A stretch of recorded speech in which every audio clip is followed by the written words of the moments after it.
Hello, welcome to Reanimated Podcast. My name is Stuart. I'm in California. Joining me from Brooklyn, very apropos for today's I know. review, is AJ Conrad. How are you today, AJ? I am delightful. I And understand that you're not in Bushwick, which is where most of the action takes place in the film we're talking about, but you're not too far off. I think you can speak to the authenticity of the film. I can say it's not surprising to me that this is set in Bushwick. So it's fine. Well, I can't wait to talk all about it. We're going to be talking about Queens of the Dead today from Tina Romero. But first, we have just a skosh of news. There's really not much out there. Considering, last 2 weeks ago, we were talking about how zombies are having a quote unquote moment. It's troubling to me when we are so, The we're moment. Halloween's barely in the rearview mirror and there's like nothing to talk about with zombies. Mm. What's the first thing on our list, H.A. Conrad? Cinnamon rolls. No. Well, okay, yeah, you're taking a bite of a fresh cinnamon roll, so I am. the news and I I don't normally eat on this podcast, and I actually have an issue with that, but I had to try this, first of all. You can ask. lowercase news is H.A. Conrad's got a fresh cinnamon roll from a new bakery down the street. That is important to take care of. But Um, also lowercase news is Marvel Zombies reportedly has been renewed for a second season, but except not officially. I think it's This a news is little based on some guy who saying something. might be an industry insider who put it on his Patreon. Yeah, Very sketchy. I think this is stretching a lot, but What supports this is that the showrunner did an interview on Comic Book Resources in September and said there's plenty more material to pull from. I mean, I think it was pretty well received, and I don't think it's beyond a reasonable like beyond reason that they would do this. I just thought that this was pretty funny because it was just like, okay, someone said something. It's happening. Anyway, Yeah. um, I'm excited about that. We haven't yet reviewed that, but I think that's probably next up. And there is a lot of source material for it, and I feel like they put a lot into this. There was a lot of hype. So it seems right that they should probably continue it. So, Yeah, I mean, we'll have a better sense of how much they should pursue a second season after we talk about the show. And I haven't watched any of it, so no, I'm excited to get into it. yeah, And like I'll file this under wishful thinking for now, but hopefully it's not just BS or it's just someone making an educated guess and then trying to get some clicks out of that. true.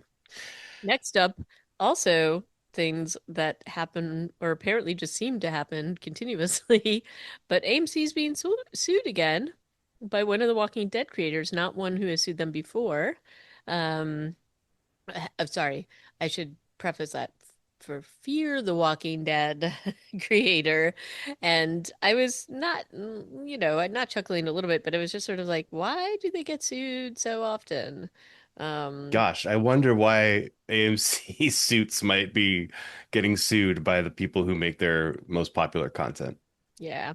Um, So this is Dave Erickson, who was the showrunner and creator or co-creator of Fear the Walking Dead. He was responsible for the first three seasons, arguably the only good three seasons of that show. And season three was a little hit or miss. He got a little too into the is Madison gonna screw her son storyline. ew.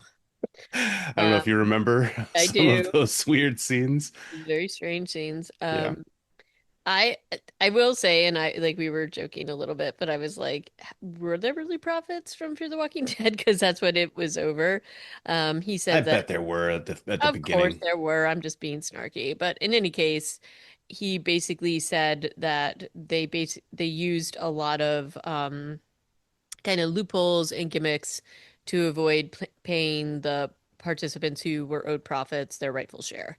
And so it's interesting that he's the only one suing because usually when this kind of thing happens, you see a bunch of people gaining together, especially if they've been denied profits. But anyway, it's interesting that this continues to happen and also seems to have the same theme. So this isn't the first time we've heard this. We definitely saw this with The Walking Dead, and that is if people remember, Frank Darabont actually sued them I want to say it was back in 2013, and he ended up settling with them. So, but it was him and four other producers at that time. But I don't. And I think there's still some claims over some specific profits kind of like hanging out there. So anyway, I just, think maybe they should figure out how to do what they do and not get sued. But Yeah. all good. Um, This so so I mean in when you look at the numbers that that first season had, this was in 2015. It is peak Walking yeah, Dead. yeah, Their pilot between live and DVR got 14 million, an yeah, audience of 14 million people. Like that's 10 times more than they get now, I think, easily, if not more, like 20 times. It's a crazy number compared with the numbers that Daryl Dixon is pulling in right now, right? Which is usually like 200,000 or something. yeah, So like I'm the with those kind of numbers, they were probably able to command ridiculous prices from advertisers. I yeah. don't know how that really works, but I assume the bigger the audience, the more you can charge people to have an ad on your show or on your network. Yeah, no, I mean, I have a feeling that where this is going to end up, I think it's going to be a lot to untangle all of those things, and that's probably kind of deliberate. But I kind of suspect he's going to be triumphant here, but maybe I'm wrong. I mean, yeah, the other people who've sued, who included Frank Darabont and Robert Kirkman, even maybe, Yeah, or Robert Kirkman was getting sued by his uh co-creators. I don't know. There's been a lot of lawsuits around The Walking Dead. yeah. I feel like everybody settled eventually. I don't know. I think some claims were settled, but some were like kicked out. So, Hmm. and then there's probably some that are in appeal, but we'll see what happens in this case. And like hopefully it all ends on a good note. But speaking of good notes or bad notes or any kind of notes, we're going to be talking about Queens of the Dead today. We are going to be talking about Queens of the Dead by the scion of George A. Romero Hmm. himself, Tina Romero, who has her bio, I think, is that she was for a long time a DJ in New York. Hmm.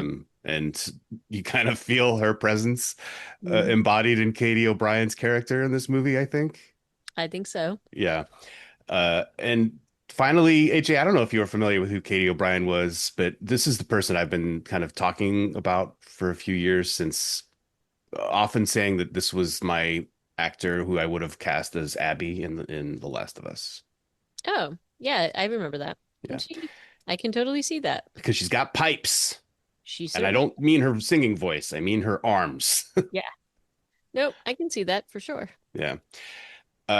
She's done a lot of, she was in some Star Wars stuff. I think it was maybe either Mandalorian or one of those shows, or maybe Boba Fett, one of them. She's done a bunch of stuff. She's a fairly established actor. There's a couple of other fairly established actors in this film. There are, and there's also a very funny, I don't know if you watched all the way to the end, but did you see in the credits that there's like a credit thanking Tom Cruise and Christopher McQuarrie for letting Katie O'Brien fly back to New York to shoot this when she was shooting Mission Impossible. No way. No, I didn't see that. Yeah, it's kind of funny. Wow. So I But kind of enjoyed that. So not in the film, but a th credit for the sure. most recognizable names, if not faces, include Katie O'Brien, Ricky Lindholm, who is part of the comedy musical duo Garfunkel and Oates, Yep. Margaret Cho, and Cheyenne Jackson, who I recognize mostly as Mal's dad in Descendants 4. Oh, all right. But I'm sure he's recognizable for other reasons, but he plays like Hades in the Descendants movies, which Hmm. I've had to watch a lot because children. Yeah. And everybody else, I think, are probably well known in some circles, but just were not on my radar before this. Yeah. So And it's quite a talented cast. I'm gonna lead with that. interestingly enough, like we talked about Pushing Daisies last week as like a zombie show Yeah, right. kind of a thing, and the Ricky Lindholm is in Pushing Daisies in like one of their like she's kind of a featured character, like a kind of special guest card thing, a guest star thing. It's just kind of funny that we were talking about last week, and I forgot that she was in this. So yeah. Yeah. Well, cool. Um, any like shout outs you want to do on a production or cast side or effects? I mean, this is very much a kitschy, campy, absolutely ridiculous zombie movie. So, I think that they definitely played to that genre really well. I thought that it looked really good. And I thought that the sets and all of that were really kind of fun, and they did a lot with little. And so I really thought that the look of the film actually looked pretty polished and good. And the editing was pretty good. But it is very campy. Like there's this full on camp, as you would probably expect, given that it's a movie featuring drag queens throughout. So. Hmm. Yeah. The zombie effects I thought were kind of interesting that they were kind of glittery. Not like Twilight vampires, but their skin I think was basically a metallic paint. Hmm. I don't know. I kind of liked it. It did do a good job of contrasting on their faces, which is mostly where the zombie makeup was applied. I Mm. mean, it's also that Romero like make their cheekbones really big and their eyebrows really big, and then maybe put some contacts in. When we were talking about the elixir and how amazing those effects are, and then you come back to this style of zombie, and it's night and It's a day. very different kind of zombie. I know it's a 100% different kind of movie. This is camp, and etc. But like that, this is more what I associate with a low budget zombie movie. Yeah. But they also, I mean, look, it features a lot of drag stuff. It also, I mean, it features Nina West, who is, a pretty well-known drag queen. And I think yes, she was in Drag Race. And, like, if you're going to do that, sort of the style of the film is going to be the same, like in kind, essentially. So I wasn't bothered as much by that, but I do think it was, I mean, this is the polar opposite of what we watched last week, The Elixir. Like this is a very, very different thing. Oh Um, yeah. No, so they couldn't be more different in time in terms of style and tone and everything. Uh, so okay, we begin then at the beginning where there's a few different themes in this film that are pursued. Well, it's drag queens. It's like a lot of drag queens in this film and technology, phones, and kind of begins with a drag queen who I don't know we ever get introduced to by name, or maybe we do and I just missed it. Um, who is trying to hook up with a priest named Choir Boy 69 in a church. well, come on. It's gonna, she's not gonna have a good go of it. This is a classic movie trope. You don't do stuff in church and not get punished for it. But she did genuflect at the in the aisle, and then she put money in the collection box because She licks like the holy there's a water. million really funny little one-liners in this It film was. too, And because she's like, look, I good for good luck, girl. I know what it's like to work for tips. I know. The other thing, like she licked like when she did the holy water, she like was licking it off her fingers, which I thought was like, oh, The amount of sass in really this going film, all out. yeah. Uh, but so we don't find out how the zombie apocalypse begins.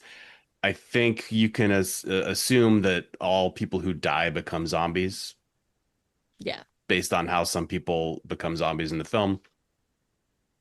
And so that's like the beginning of the apocalypse, but she's also using her phone to find someone by proximity. Yeah. And it's using this app called, I think it's called Skins. And it's to find your booty call basically, or just like somebody has swiped maybe on you, or maybe it's not, maybe it's just about like there's somebody nearby on this app and you're gonna go walk up to them. And it It's does it's that little proximity noise, which yeah, was it's kind of like the motion detector from Aliens. yeah. But that's the beginning of the apocalypse. It happens. It starts in a church, and then we kind of cut to this club attempting to open, and we are introduced to a lot of the other members of the cast, who include Kelsey, who's like kind of producing this show. You've got Jinsey Tonic, who's played by Nina West. You've got Scrumptious, aka Rico, aka Tomas Matos is the name of the actor. Jax. Who else is in this in these opening scenes? I mean, eventually we meet Katie O'Brien's Dre struggling to get up out of the subway with a bunch of balloons and gear. Things are going badly though. They're trying to open this show and backup dancers either aren't there or are quitting to go take another gig, and then And one of their big headliners is yeah, going to take another gig with some vodka brand. So, things are not going well. They're falling apart at Club Yum. yeah. And so it's kind of about this club and how it's fallen on hard times, and then Dre's sort of thesis, Dre being and Katie O'Brien's character, who is the club manager owner. Her thesis is kind of like, hey, everything's gonna be great. She's doing a real. I liked her scenes where she's kind of doing her pep talks, and it's just like, hey, you know what? Everything's great, even when people are being horrible. She's like, oh, amazing, you look amazing. Let's open the doors because we're never ready, and it's always gonna be a total mess, but we'll figure it out. And so she's got this like great optimistic energy. Yeah, no, definitely. And I mean, she's always fun to watch. She's a great actor. I'd love to see her in a lot more. I think she's just really awesome. And generally, I kind of like, look, I think this must have been a really fun film to shoot for the cast. It seems like it. So, and she does a very good job at sort of playing that leader who's keeping everybody together, in the face of adversity. So, um, And we leave the club as things are like kind of, not great, but at least they're trying. We visit a hospital where we are introduced to Sam, who is a nurse, and then Sam introduces us to Lizzie and to Jane. Jane is a patient who has, I think, just recovered from an overdose, and Lizzie turns out to be Dre's wife, and who is pregnant. right. And yeah, I guess this is one thing that I was like, huh, is this actually, um, because like Jane got her drugs from Scrumptious. scrumptious. Yeah, Um, and it seems like some people who take this turn into zombies, right? So or just I die, I or think. die, but Yeah, I kind of thought that that's where they were going with it, so I kept waiting for Jane to turn, and that didn't happen. true. Um, and so, but their interactions are pretty good. I really liked. She was like just really fantastic and like very natural. Like I just thought that the scenes between them were funny without like a little deadpan, a little dry, and her delivery is really really pretty good. Yeah, Jane, I think, was good, although her part wasn't particularly important to the film. Well developed. Agreed. And I that was like the one thing I was kind of wishing we saw a little bit more of her and that there was actually a little bit more of her and Lizzie. We had a few like really good scenes with them, and we also had a really great beginning scene with her and Sam. But it almost felt like we needed a little bit more of her, and so I wondered if there were things that had been edited out just for Yeah. continuity in the She, cinemaline. But what this film does a lot of, and it does, I think, pretty well, is but as someone who's not in the world at all, but is a lot of representation yeah, for queer, like Jane is trans. And that's kind of her main, in a way, that's her main point of being there, is to talk about how yeah. hard it's been. Yeah, Um, I mean, there's like a lot of non-binary characters, yeah, LGBTQ, trans, pretty much like the whole spectrum of the queer community is represented here. And Tina Romero said that was very deliberate. And because she was a DJ and in this community and felt incredibly safe and really it was a like formative moment in her life. And I think she wanted to really show that in this film. And I really thought that the cast was phenomenal. So even definitely. even though you have these like characters who are very catty, Hmm. ultimately they are supportive of one another, and I think that's also part of like the moral of the story.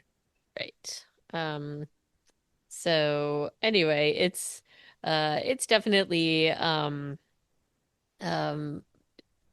you know even in the some of the commentary and some of the zings and the lines just in general. Jane especially has some pointed comments to Lizzie just about like why she doesn't really want to, kind of deal with the hospital when she's dealing with her prescriptions and things like that. And I thought that those things were done fairly well and did not feel as if they were forced in. Like it felt pretty natural the way that Yeah, it's like, but that also just didn't feel like it was really for the plot. It was right. mostly just like a character study of what it's like to be Jane. And when she's talking about how basically she injured her leg in during a, like, she's a dancer maybe. She injured her leg and then was just prescribed Oxy and then got addicted to Oxy instead of actually them trying to fix her. Like that's kind of, in a way, that's her whole story, at least where, as far as the plot goes, because that's how she ties into Rico or Scrumptious, and then for the rest of the film, she's just part of the story. I don't know. Like there wasn't, yeah, like we've said it, there wasn't a ton tying Jane into the rest of things here. Yeah. It was fine, but it could have been more. Another character who I actually really liked, who isn't like a huge part of the plot, but she's really good in terms of comic relief, is Kelsey. Oh, Kelsey's great. Yeah, Kelsey's Um, played by Jack Haven, mhm. and they're just like their comic timing, the little songs that she's singing when she's upstairs, But and even the whole gag, no, I don't want to call it a gag, but the whole like piece where she gets hit by the axe and then her reaction to that is so good. dude, Oh, that was a laugh out loud for me. I love. Barry's another really hilarious character in this film. Yes, yes. And between Barry and Kelsey, there's just so Uh, much good good times in terms of like their comic timing and the script for them.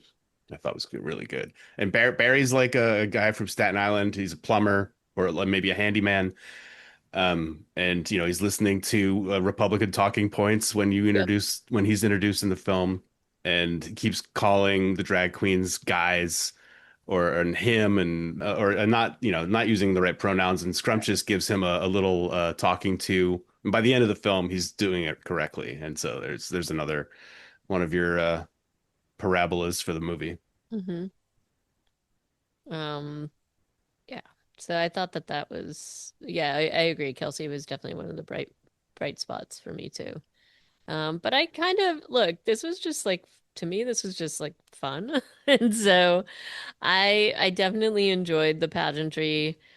And, it is ridiculous and the some of the pacing of it just in terms of how things are playing out, they're a little bit there's a couple of like to me some like awkward cuts, which is, the whole piece where um our I guess she's not really patient zero. Priest guy seems to be patient zero, or at least But we see she's it she's patient Queen Zero, I guess. Queen's area.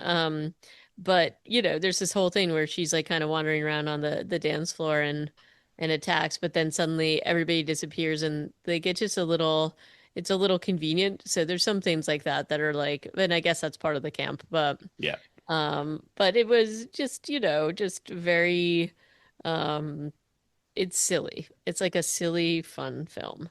And I definitely got the sense that Tina Romero had a lot of fun making it, as I definitely think that the cast did. And I did want to kind of see if there were any, speaking of Kelsey's like little songs, it felt like there probably were a lot of those and they took the best ones. But Yeah, I mean, both of I those. would love to. She's sitting on the dance floor in the club, just kind of singing little nervous songs to herself. Yeah, I bet there were too. Yeah. Um, I actually like Margaret Cho's character to me was the only one that really felt a little bit too, it felt a little outside of this, like it was a little too over the top, even in the campiness. So, I thought it was fine, but it was so, and I guess, it's Margaret Cho, so that probably makes sense. But Yeah, to me, it was a little bit more outsized even than everybody else, and I and her don't. little posse. Yeah, I know her posse was fun and silly. I kind of felt like it didn't match the energy entirely, but I did like her and I liked the idea of it. And the idea that there's this escape boat for for and only for this community of people, which I thought was pretty funny. So yeah, so I don't this was certainly you know, I think a labor of love. Um, and I don't know, like, and it was definitely just in terms of how they were filming and where they were filming and what they were doing. It was a bit of a love letter, honestly, to Bushwick and the community there. So So, why Bushwick?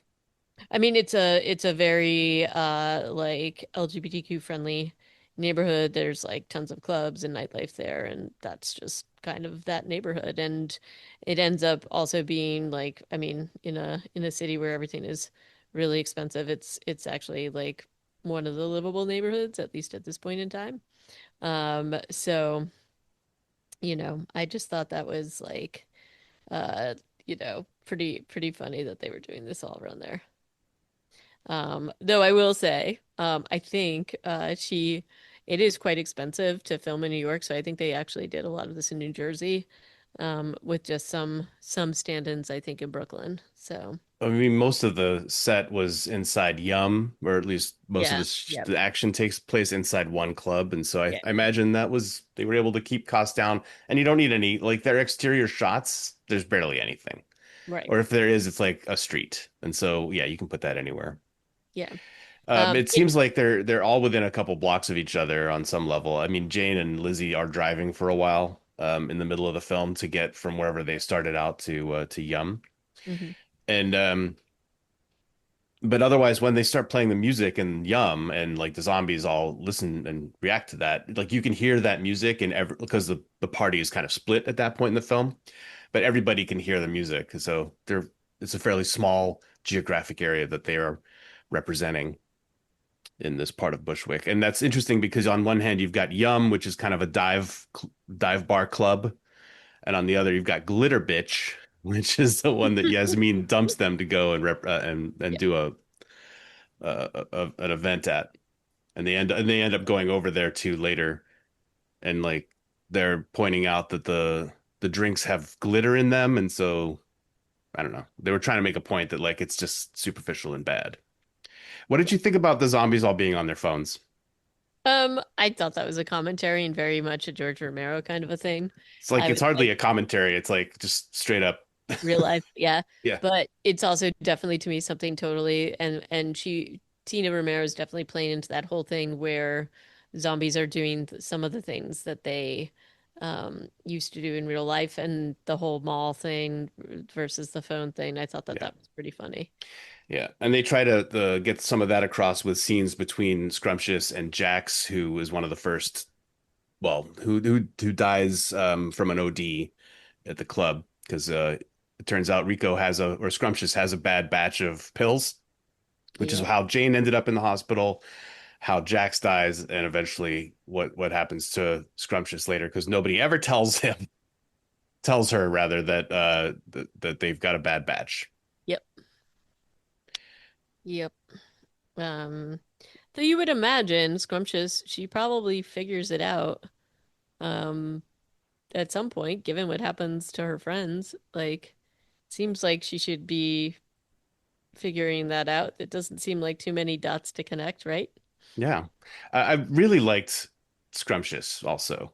I did like Scrumptious. Even though Scrumptious is kind of an anti-hero, Hmm. uh, she just had some really good scenes. She has a lot of great dialogue that's delivered in a very specific sort of way and very enjoyable.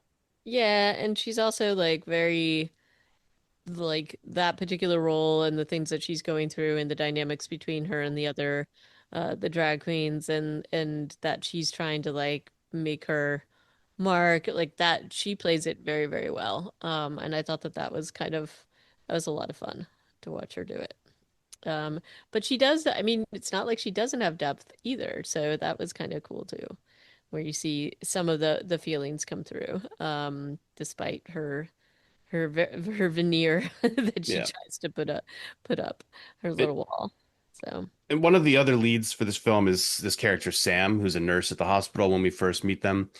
And then it turns out also the alter ego is Samantse, like a once rising star in the drag queen world who then basically got performance anxiety and couldn't do it anymore. And so that's part of the arc of the movie is Samantha finding herself again, which I thought was a great sort of course for the movie to take too. Mhm. Like by the time Samantha arrives, that's just maybe you've been anticipating it happening for the whole film, but I was still just like, wow, that's a crazy glow up, it was pretty cool. They make you wait for it. Yeah, They they really really make do. you wait for it. But it was worth the wait. So I loved I liked that reveal, but I actually really loved the scenes between Samanse and Jinsei Tonic. I thought those were really Oh, fantastic. really well acted. Yeah. Like And again, they had a lot of scenes together, just the two of them, like relationship building. And I thought that they really came across, considering I don't know that Jinsei Tonic is an actor. I mean, they've been on TV, but in reality TV, right? Jaquel, I forget Jaquel's last name, but the person playing Sam is an actor, not necessarily a drag queen first. right. But that's not true of Nina West, right? Nina West is a drag queen first, not an actor. I think so. Who knows? She's all in it, whatever she's doing. So, but she's fantastic. I just thought it was really fun that um the scenes between these two, but also I really love the costuming and the costume switches and the gags related um to Jinsey's the point where the zombies are like, oh, she's like, oh my gosh, they bit me, and they bit like, her padding and stuff like Yeah. they really played it up and did it in a great way. And that's the thing, like this is a very campy film, but there are really some fantastically deep moments and like character building, even like in this campy film between characters, and they successfully walk that line, which is really hard to do. Um, and so even though it's very campy and you're kind of watching the death scenes and things like that, and they are ridiculous, you do still feel it, like when um, when Jinsei departs, it takes her final bow, so to speak. So Oh yeah. I mean, yeah, it's ridiculously dragged out, the fact that she's able yeah, to deliver a eulogy or whatever, or like her parting words. But they also help propel Samanse into herself, as it were. So I don't hmm know, like it seems well constructed, yep. And I like the fact that in the Romero style. Oh, also we have to talk about the biggest cameo in this film. The mayor of New York is Tom Savini. Yeah, true. That was really He's funny. not even in the credits as far. I mean, maybe No, he's he's in the not, but I saw him and I was like, oh my gosh, that's amazing. yeah, and he says, hey, he's doing like a an emergency broadcast from hmm somewhere, and he's like, listen, this is not a George Romero film, okay, Yep. everybody, it's gonna be fine, just shelter in place. So Yep. that was That funny. was really great. When I saw him, I was like, oh, that's really cute that she was able to get him. That's pretty awesome that he I did. mean, one would hope that he's like her uncle. Yeah, no, Hopefully they have a good relationship. Maybe not. well, I hope so, but there was just a lot of questions and there's all sorts of acrimony about everything, with his, you Estate know, or whatever. yeah. And so I didn't, I wasn't, I was very happy to see him in there. I thought that that was very, very cute. Yeah, it would have been nice if Greg Nicotero could make an appearance, but I guess he's busy. True. Maybe he's too busy making Guts and Glory and 16 Walking Dead shows. Yeah, true, true, true.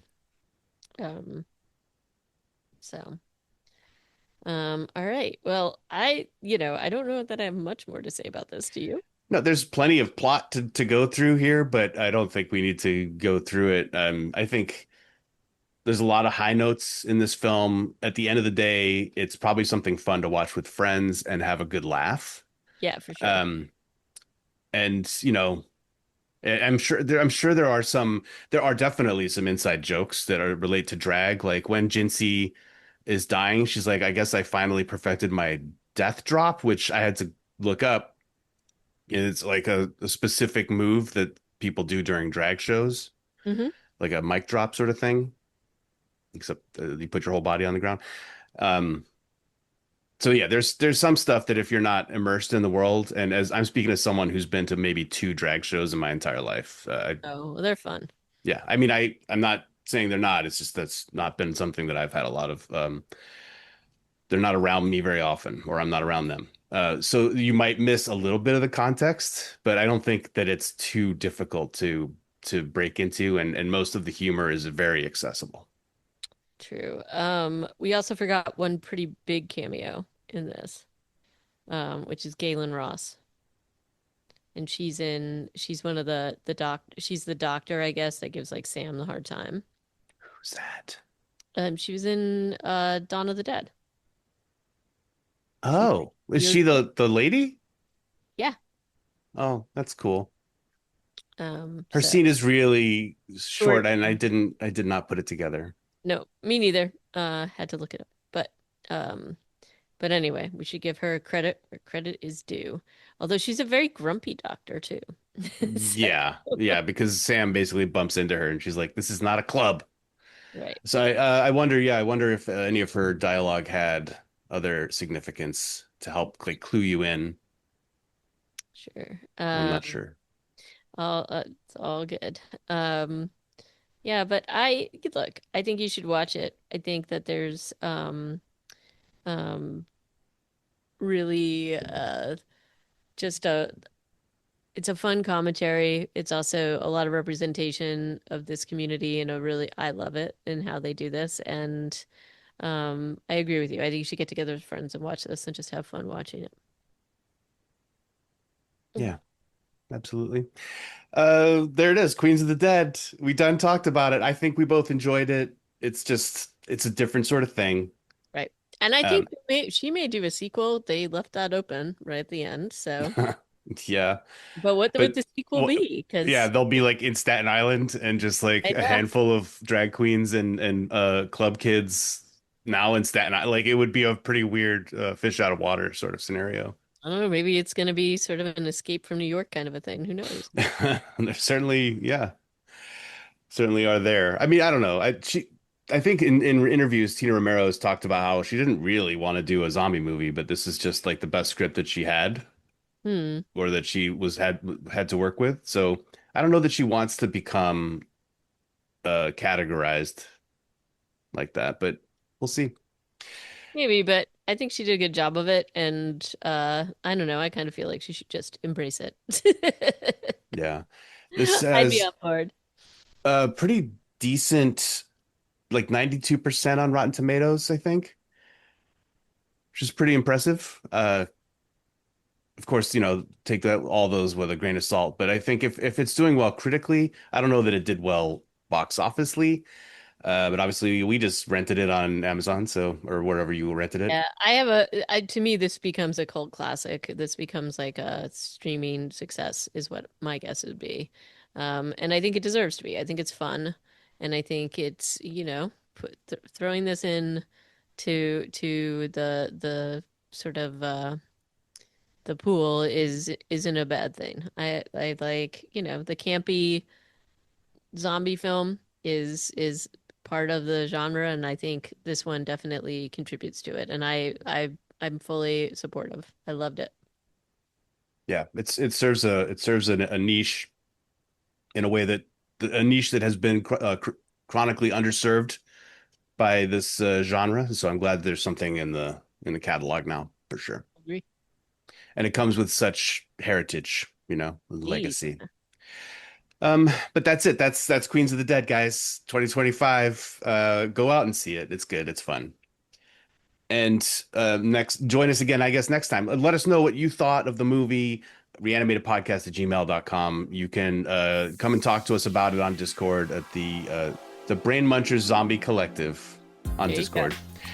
And find the rest of our episodes online at reanimatedpodbean.com. And until next time, bye bye. Made a dog's breakfast out of that. Bye bye, everybody.